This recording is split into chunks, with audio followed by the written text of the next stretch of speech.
అంటాం. కానీ ఈ శుభ శుక్రవారం మనకి ఎంతో సంతోషకరమైనది. అదేంటి సంతోషకరమైనది అని అంటే, అవునండి, మన ప్రభువైన యేసుక్రీస్తు వారు స్వయంగా మనందరి కోసం సిలువపై అని ఎందుకు అలాగా మరణించాల్సి వచ్చిందో 7 మాటల్లో కూడా స్పష్టంగా మనకు చెప్పి ఉన్నాడు. మనం ఈ సిలువలో పలికిన 7 మాటలు కూడా ఒక్కసారి మనం చూసుకుందాము. ఎందుకంటే ఆయన మన కోసం, ఎందుకంటే మనకు ప్రయోజనం కలగటానికి, మనం సంతోషంగా ఉండటానికి ఆయన ఉపదేశంగా చాలా విషయాలు మాట్లాడుతూ వస్తూనే ఉన్నారు, సువార్త ప్రకటిస్తూ ఎన్నో విషయాలుగా కూడా.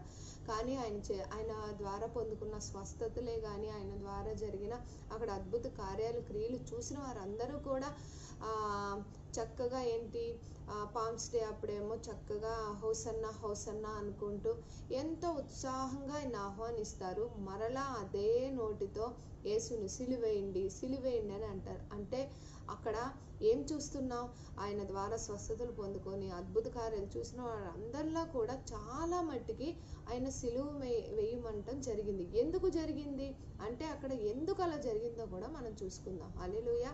ఎందుకు అని అంటే, అక్కడ ప్రతి ఒక్కరిలో కూడా దురాత్మ అందగా చీకటి శక్తులు అనేవి వాళ్ళకి సంపూర్ణంగా, అంటే ఎక్కడ కూడా వదులుకోకుండా వాళ్ళని బంధించేశాడు వాడు.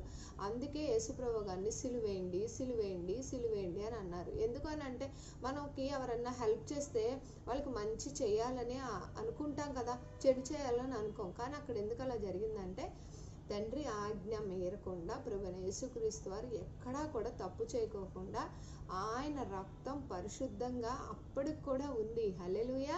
ఎందుకు? సిలువపై మరణించాలని ముందుగానే ప్రభువైన యేసుక్రీస్తు వారు తండ్రి మాట ఆజ్ఞకు భూమిపైకి వచ్చి మన కోసం, మనందరి కోసం, నీ కోసం, నా కోసం, ప్రపంచ మానవాళి నిమిత్తం అందరి కోసం ఆదాం ద్వారా ఎక్కడైతే పాపం అనేది ఎంటర్ అయిందో దాన్ని పూర్తిగా ప్రక్షాళన చేయటానికి ప్రభువైన యేసుక్రీస్తు వారు సిలువపై ముందుగా